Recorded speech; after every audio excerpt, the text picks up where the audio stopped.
श्रृंखला सर्व आत्माओं के पिता परमात्मा शिव के द्वारा उच्चारित महावाक्यों के संकलन पर आधारित है। ओम शांति। गॉडलीवुड स्टूडियो द्वारा प्रस्तुत अमूल्य रत्न में आप सभी का हार्दिक स्वागत है। शुभ चिंतन वो शक्ति है जो नाउम्मीदी की अमावस में भी उम्मीद के दीप जगा देती है। परंतु आजकल के माहौल में जहां नकारात्मकता व व्यर्थ दिनों दिन बढ़ता जा रहा है, इंसान चाहते हुए भी सदा सभी के प्रति शुभ चिंतक नहीं बन पाता है। शुभ चिंतक बनने का आधार व लक्षण कौन से हैं, आज हम ईश्वरीय महावाक्यों द्वारा जानेंगे। और इन महावाक्यों के स्पष्टीकरण के लिए हमारे मध्य हैं प्रजापिता ब्रह्मा कुमारीज ईश्वरीय विश्वविद्यालय के वरिष्ठ राजयोगी शिक्षक आदरणीय राजू भाई साहब। बस अब आपका आज के एपिसोड में बहुत बहुत स्वागत है। बस अब आज हम बात करेंगे 14 जनवरी 1985 के महावाक्यों पर। इसका टॉपिक है शुभ चिंतक बनने का आधार, स्वचिंतन और शुभ चिंतन। परमात्मा कहते हैं कि जो सदा शुभ चिंतन में रहता है वह स्वतः ही शुभ चिंतक बन जाता है। शुभ चिंतन आधार है शुभ चिंतक बनने का। पहला कदम है स्वचिंतन। स्वचिंतन अर्थात जो परमात्मा ने मैं कौन की पहेली बताई है उसको सदा स्मृति स्वरूप में रखना। जैसे बाप और दादा जो है जैसा है वैसा उसको जानना ही यथार्थ जानना है और दोनों को जानना ही जानना है। ऐसे स्व को भी जो हूँ जैसा हूँ अर्थात जो अनादि आदि श्रेष्ठ स्वरूप हूँ उस रूप से अपने आप को जानना और उसी स्वचिंतन में रहना, इसको कहा जाता है स्वचिंतन। बस अब शुभ चिंतन, शुभ चिंतक और स्वचिंतन ये 3 शब्द आए हैं, थोड़ा स्पष्ट करें। परमात्मा ने हम सबको स्वचिंतन करने की बहुत अच्छी विधि बताई है जी।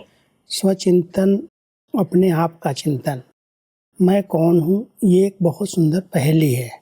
लोग इसी पहेली में उलझे हुए हैं। परमात्मा ने हम सबको बहुत अच्छी स्मृति दिलाई, आप एक आत्मा हैं। लेकिन आप एक आत्मा, कौन सी आत्मा है?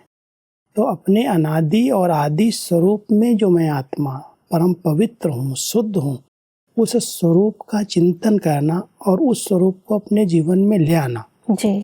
ये है स्वचिंतन।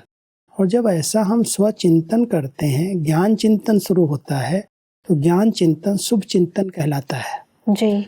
जो स्वचिंतन और शुभ चिंतन करने वाली आत्माएं हैं वो दूसरों का कल्याण कर सकती हैं, शुभ चिंतक बन सकती हैं। शुभ चिंतक माना दूसरों के प्रति हमारे अंदर वो चिंतन चले कि इनका भला कैसे हो। जी। तो पहले खुद का भला करना और खुद के भले के लिए स्वचिंतन करें और फिर शुभ चिंतन करें।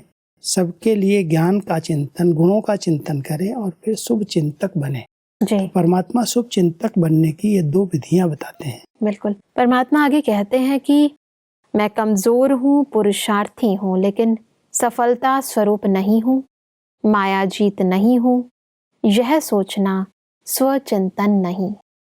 क्योंकि संगम युगी पुरुषोत्तम ब्राह्मण आत्मा अर्थात शक्तिशाली आत्मा, यह कमजोरी व पुरुषार्थहीन व ढीला पुरुषार्थ देह अभिमान की रचना है।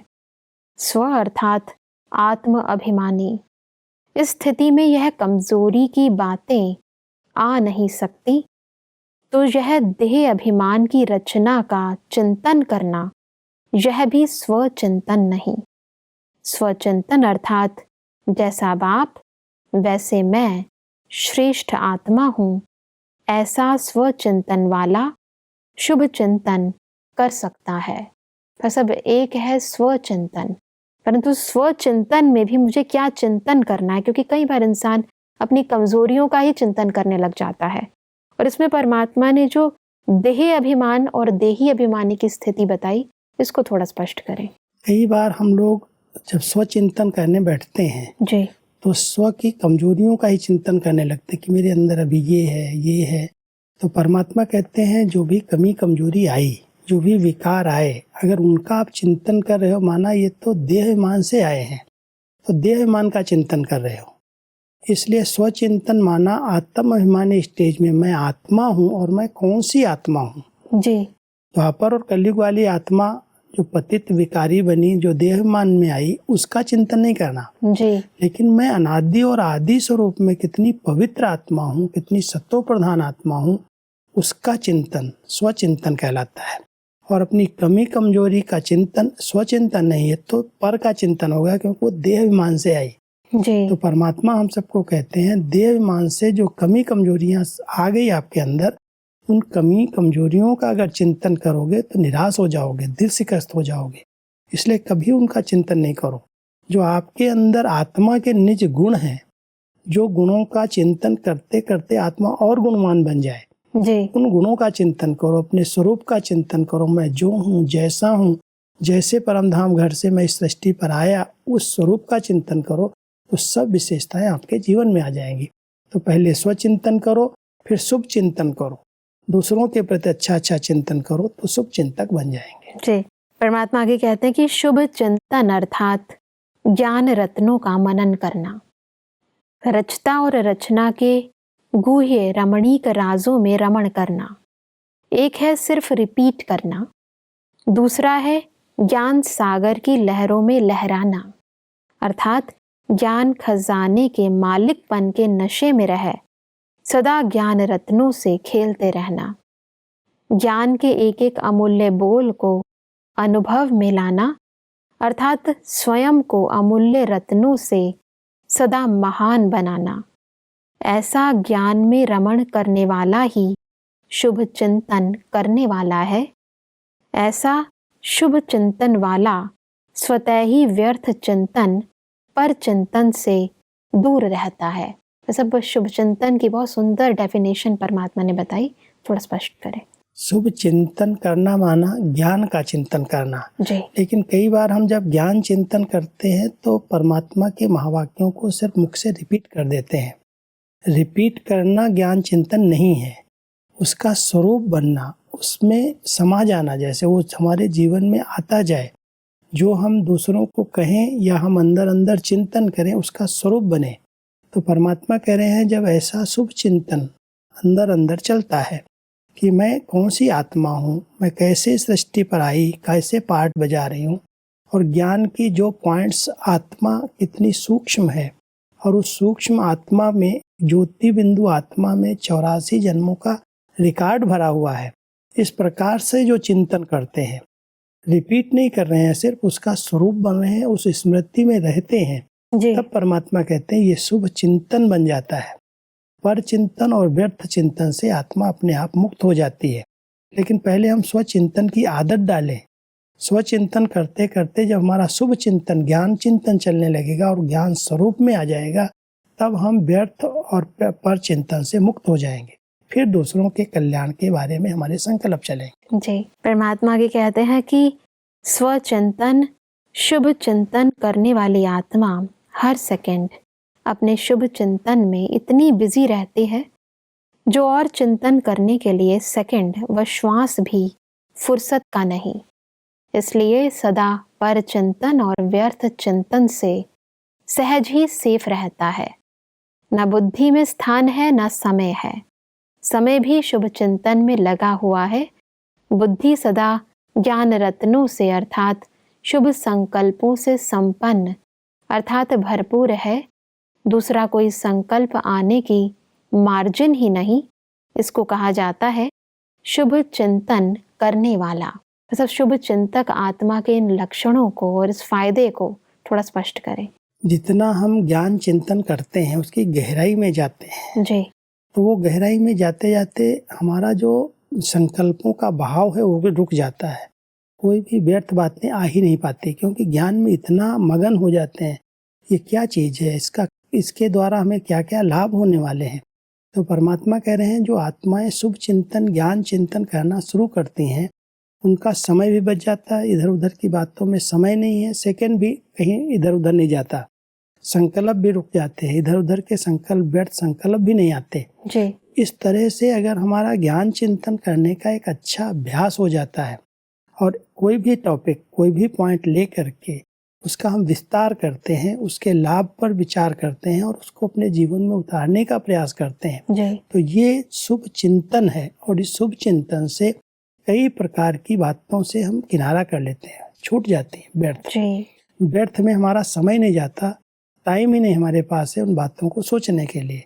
तो परमात्मा अपने बच्चों को माया से, व्यर्थ से बचने की एक अच्छी युक्ति भी बताते हैं कि आप स्वचिंतन और शुभ चिंतन में अपने को बिजी कर दो। बिल्कुल। बिजी हो जाओगे तो माया वापस चली जाएगी। व्यर्थ में भी इंसान जो बुरी और परचिंतन की बातें हैं उनकी गहराई में चला जाता है और उस गहराई के अंदर उसका समय, संकल्प व्यर्थ चला जाता है।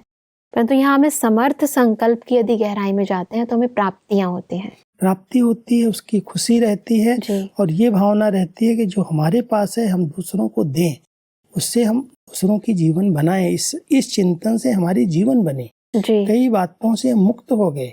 किसी भी व्यर्थ बातों में जितना समय जा रहा है, एनर्जी जा रही है, शक्तियां जा रही है, वो सब बच गई। बिल्कुल। और जब वो बच गई तो हम सेवा में लगाएंगे। बिल्कुल। मन का तो काम है गहराई में जाना, परंतु कहाँ जाना है उसके आधार पर हमारा भविष्य बनता है। परमात्मा आगे कहते हैं कि जो स्वयं दिन रात शुभ चिंतन में रहते हैं वह औरों के प्रति कभी भी न अशुभ सोचते न अशुभ देखते।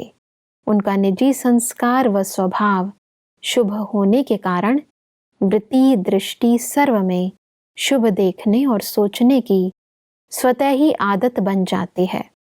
इसलिए हर एक के प्रति शुभ चिंतक रहता है।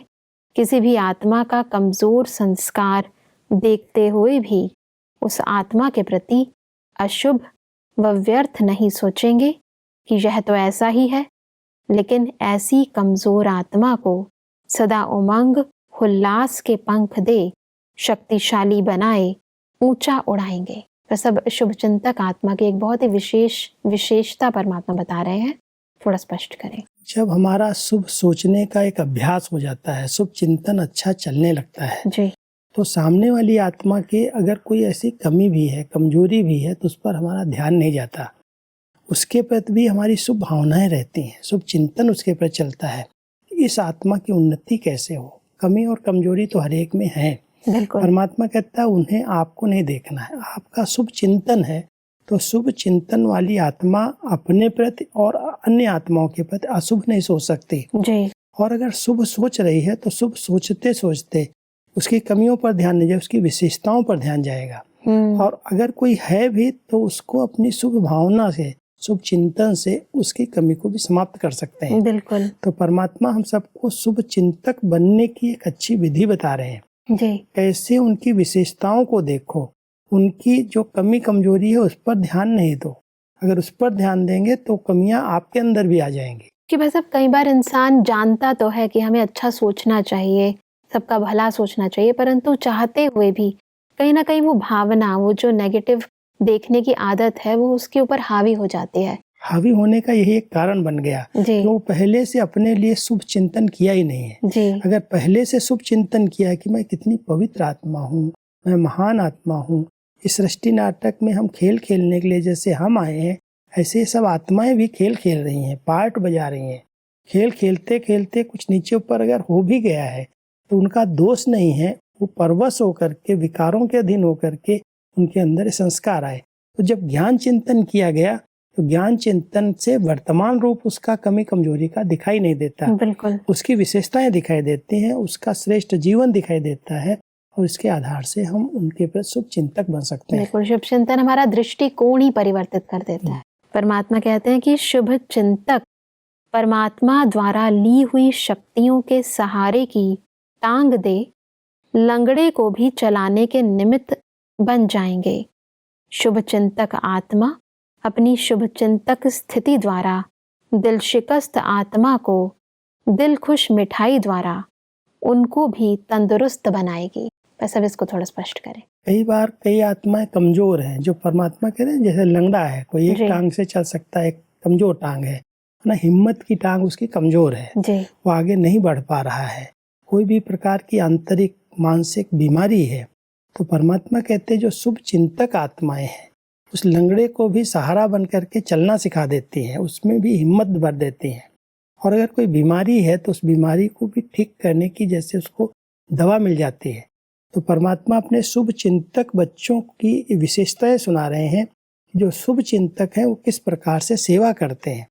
कभी भी किसी के कमजोर को देख करके उसकी कमजोरी वर्णन नहीं करते, बल्कि उसको और हिम्मत की टांग दे करके उसको और मजबूत बना देते, आगे बढ़ा देते। जी तो ये शुभ चिंतक वृत्ति वालों की निशानियां परमात्मा सुना रहे हैं। बिल्कुल। परमात्मा कहते हैं कि शुभ चिंतक आत्मा किसी की कमजोरी जानते हुए भी उस आत्मा की कमजोरी भुलाकर अपनी विशेषता की शक्ति की समर्थी दिलाते हुए उसको भी समर्थ बना देंगे। किसी के प्रति घृणा दृष्टि नहीं, सदा गिरी हुई आत्मा को ऊंचा उड़ाने की दृष्टि होगी। सिर्फ स्वयं शुभ चिंतन में रहना व शक्तिशाली आत्मा बनना, यह भी फर्स्ट स्टेज नहीं, इसको भी शुभ चिंतक नहीं कहेंगे। शुभ चिंतक अर्थात अपने खजानों को मनसा द्वारा, वाचा द्वारा, अपने रूहानी संबंध संपर्क द्वारा अन्य आत्माओं प्रति सेवा में लगाना। सब शुभ चिंतक आत्माओं की इस विशेषता को थोड़ा स्पष्ट करें। परमात्मा हम बच्चों को केवल यहाँ तक स्थिर नहीं रहने देते कि अपने लिए हम बहुत अच्छा सोचते हैं, जी ज्ञान चिंतन में हम बिजी रहते हैं, हम व्यर्थ से मुक्त रहते हैं। लेकिन शुभ चिंतन की ये पहली स्टेज है, इससे भी ऊंचे से ऊंची स्टेज बन सकती है। उसके प्रति परमात्मा ध्यान खिंचवा रहे हैं। केवल शुभ चिंतन हमने कर लिया नहीं, अगर कोई कमजोर आत्मा है, कोई हिम्मतहीन आत्मा, कोई गिरी हुई आत्मा है, अगर उस आत्मा की विशेषताएं सुना करके, उसको शक्ति दे करके, मनसा द्वारा, वाचा द्वारा, संबंध संपर्क द्वारा उस आत्मा के अंदर विशेषताएं देख करके विशेषताएं भर दी जाती और आगे बढ़ा दिया जाता है, तो परमात्मा कहता है ये है शुभ चिंतक स्टेज। ये गिरा हुआ है, ये है ही ऐसा, ये सुधरने वाला ही नहीं है। कई बार ऐसे नेगेटिव संकल्प जो हैं वास्तव में वो शुभ चिंतन नहीं है। जी तो परमात्मा हम सबको कहते हैं शुभ चिंतन करना तो अच्छी बात है, लेकिन शुभ चिंतन करते करते कोई आत्मा जो संबंध संपर्क में कमजोर है, गिरी हुई है, उसे घृणा नहीं करो।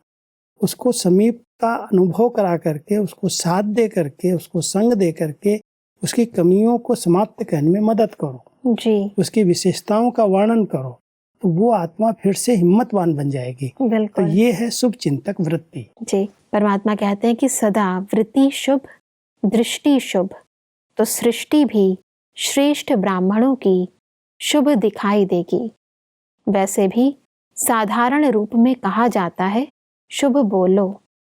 ब्राह्मण आत्माएं तो हैं ही शुभ जन्म वाली, शुभ समय पर जन्मे हो। ब्राह्मणों के जन्म की घड़ी अर्थात वेला शुभ है ना। भाग्य की दशा भी शुभ है, संबंध भी शुभ है, संकल्प कर्म भी शुभ हैं। इसलिए ब्राह्मण आत्माओं के साकार में तो क्या, लेकिन स्वप्न में भी अशुभ का नाम निशान नहीं। ऐसी शुभ चिंतक आत्माएं होना। सब ब्राह्मण आत्माओं की इस शुभ दृष्टि, शुभ वृत्ति और शुभ जन्म को थोड़ा सा स्पष्टता से बताएं।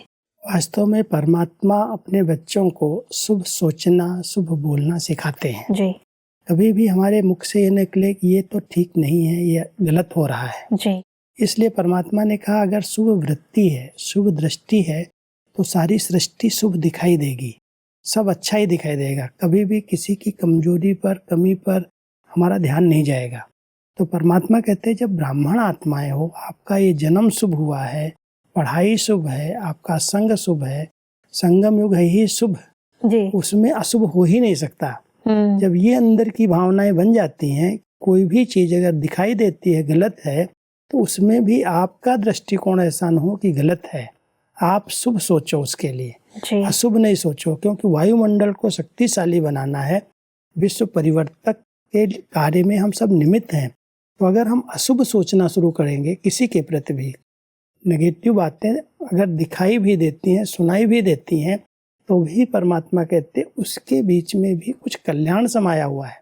इसलिए आप अपनी वृत्ति को अशुभ नहीं बनाओ, जी आप शुभ सोचने की आदत डालो। सब शुभ होने वाला ही है। जी जहाँ पर परमात्मा का कार्य चल रहा है, जब परमात्मा इसका संरक्षक है, मार्गदर्शक है, जी तो वहाँ अशुभ हो ही नहीं सकता है। बिल्कुल। इस निश्चय और नशे के आधार से अशुभ को भी हम शुभ में परिवर्तन करें, अशुभ का वर्णन नहीं करें, चिंतन नहीं करें, ही अशुभ, ये ऐसे होगा, ऐसे हो जाएगा। कईयों की एक आदत नेगेटिव सोचने की बन जाती है। कुछ भी थोड़ी बहुत सुन लिया, देख लिया ऐसी बातें, उसके बारे में अशुभ सोचना शुरू कर देते। सिर्फ सोचते नहीं है, इधर उधर वर्णन करके एक वायुमंडल बना देते हैं। बिल्कुल। परमात्मा अपने ब्राह्मण बच्चों की विशेषता बता रहे हैं। जो मेरे सच्चे पक्के ब्राह्मण हैं, वो ब्राह्मण आत्माएं कभी भी अशुभ सोच ही नहीं सकती, क्योंकि उनका जन्म ही शुभ हुआ है। शुभ चिंतन करने वाली आत्माएं, शुभ जीवन मिली है, तो इसलिए कभी भी अशुभ को देख करके भी अशुभ संकल्प न चले। सब अच्छे से अच्छा होने वाला है। तो पॉजिटिव दृष्टिकोण, क्योंकि जैसी वृत्ति जैसी दृष्टि वैसी वो सृष्टि दिखाई देने लगती है। कोई कमजोर है ना, उसको सब कमजोरियां दिखाई देने लगती हैं। बिल्कुल। एक विकार हमारे अंदर है, दूसरों के सब विकार दिखाई देने लगते हैं। तो परमात्मा बहुत गहरी बात बता रहे हैं कि जो ब्राह्मण बन गए हैं वो कभी भी किसी की कमी कमजोरी का चिंतन ही नहीं करते हैं, सदा शुभ सोचते हैं और शुभ वायुमंडल बनाते हैं। बिल्कुल। परमात्मा कहते हैं कि सबसे बड़ा पुण्य है दूसरों को शक्ति देना। तो सदा सर्वात्माओं के प्रति पुण्य आत्मा अर्थात अपने मिले हुए खजाने के महादानी बनो। ऐसे दान करने वाले जितना दूसरों को देते हैं उतना पदम गुणा बढ़ता है। तो यह देना अर्थात लेना हो जाता है। सब पुण्य आत्मा को थोड़ा स्पष्ट करें। पुण्य के साथ दो शब्द आते हैं, दान पुण्य। जी। जब हम कोई चीज दूसरों को देते हैं तो जो हमारे पास खजाने हैं, खजानों का दान करें, दूसरों को हम दें, तो ये देना ही पुण्य आत्मा बनना है। जी। तो परमात्मा कह रहे हैं जो पुण्य आत्माएं हैं वो देती हैं, देने का भी वर्णन नहीं करती, बहुत गुप्त देती हैं। कहते हैं गुप्त दान महापुण्य। हाँ जी। तो इसलिए परमात्मा हमारा ध्यान खिंचवा रहे हैं कि पुण्य क्या है, जो गुप्त रीति से जो आपके पास खजाने हैं, शक्तियां हैं, जो प्राप्तियां आपने की हैं, वो दूसरों को देते चलो, दान करो। तो दान करते करते आप पुण्य आत्मा बन जाएंगे।